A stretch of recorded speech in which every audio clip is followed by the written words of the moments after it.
ಭಟ್ಕಳ ತಾಲೂಕಿನಾದ್ಯಂತ ಅನಂತ ಚತುರ್ದಶಿ ವ್ರತಾಚರಣೆಯನ್ನು ಅತ್ಯಂತ ಸಂಭ್ರಮದಿಂದ ಆಚರಿಸಲಾಯಿತು.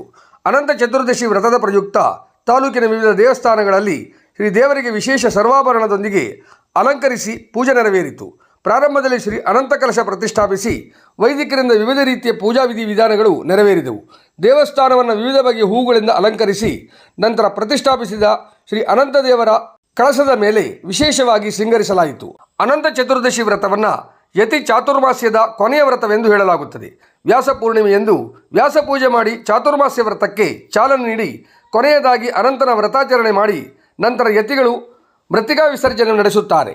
ಈ ಹಿನ್ನೆಲೆಯಲ್ಲಿ ವಿಶಿಷ್ಟತೆ ಪಡೆದ ಅನಂತ ಚತುರ್ದಶಿ ಕಲಶದ ದರ್ಶನ ಪಡೆದರೆ ಸರ್ವ ಸಂಕಷ್ಟಗಳು ದೂರವಾಗಿ ಶ್ರೀ ದೇವರ ಅನುಗ್ರಹ ಪ್ರಾಪ್ತವಾಗುತ್ತದೆ ಎನ್ನುವುದು ವಾಡಿಕೆ. ಭಟ್ಕಳ, ವೆಂಕಟಾಪುರ, ಶಿರಾಲಿ, ಅಳವೆಕೊಡಿ, ಮುರುಡೇಶ್ವರ ಸೇರಿದಂತೆ ತಾಲೂಕಿನ ವಿವಿಧ ದೇವಸ್ಥಾನಗಳಲ್ಲಿಯೂ ಸಹ ಅನಂತ ಚತುರ್ದಶಿ ಕಳಶ ಪ್ರತಿಷ್ಠಾಪಿಸಲಾಗಿತ್ತು.